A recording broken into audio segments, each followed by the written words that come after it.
Okay, as promised, it's the lights out breakdown video. I'm literally just gonna go through what went into it, like the instruments, the drums, how I done the bass lines, what I used, etc. So I might as well just get straight into it. So I've got the main stabs, they're out of Slimp, sick plugin.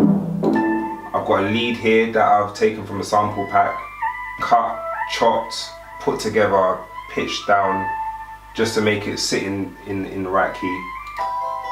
Bells, same thing, took them, cut them, pitched it, and then I've got some pads to go underneath all of it. So I've got the main one, the lighter one, and then I've got a slightly deeper one just to give it a bit more body. So I'll play that all again so that you can hear how it sounds.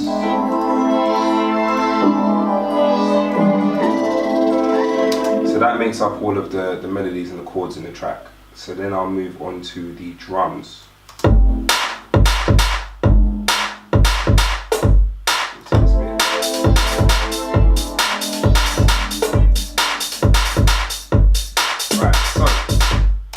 Kick is a kick that I've made over the years, and just so like I would tune a kick and like layer 2-3 of them, maybe make one really fat kick and mix it.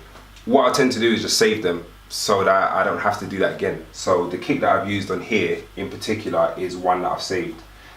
Same thing for the snare, one that I've layered up, mixed and processed so it sounds really nice and snappy, and just saved it. So it was a case of recording those two for this track. Like I already knew how I wanted the drums to sound when I was making it.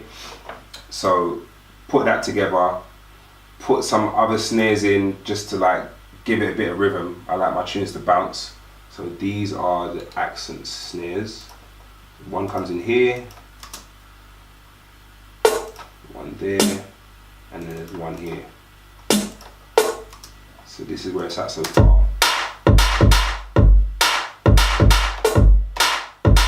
Next thing was the hats.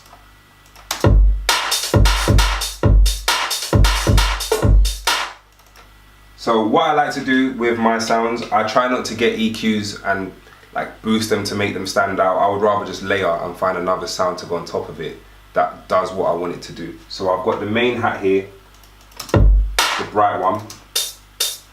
Then I've got a slightly deeper one just to give it some more body. And then I've got another one here which is literally just to give the groove some movement. So that makes up the drum track. I'll play it all together one more time.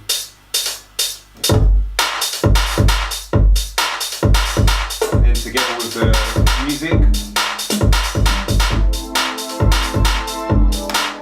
Next thing now is the bass. So the bass, what I usually do is I will kind of hum it in my head, come up with one, make sure it's in key, put it all down, and then I just start separating parts of it.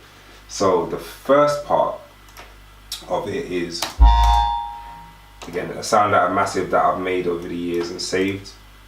The second part will be here, the chiptune sound. So then I've got the Reason bass. So what I've done is I've rewired Reason into Fruity Loops and kind of made it like a slave VST. So it's just running in the background here. It's not really doing anything, but made that patch in it. I knew I had to use it on this track, especially with the kind of feel that I had as well. It had a bit of an old school feel to it, so that made perfect sense to be on there. Then I've got this wobble, like a warp sound out of Massive. And then this really sick Hoover bass. It's like a Hoover sound, I don't even know if it's a bass line, but it's like a Hoover sound, and I've got it to like slide and bend in a weird way. And yeah, it's just this sick, so I don't know, it's like a Hoover bass in a sense where it's got the glide, but then it also glides down as well. Not really sure how I done it. Either way, sick, and it's kind of become like my trademark. So I'll play all of those together, which is like the main groove. And then it was just a case of just doing variations from there. So I've got maybe four variations, and then I've got the one main variation for the chorus, and then for the second drop, and then it was just a case of taking things out to do the outro. And then the only other element that I haven't really touched on is the effects. So I've got like maybe 6 or 7 different effects playing on top of each other at different points. Yeah, but those 4 elements, that makes Lights Out. And then the rest of it was just mixing, mastering, which I've done myself. But yeah, guys, that's how I made Lights Out.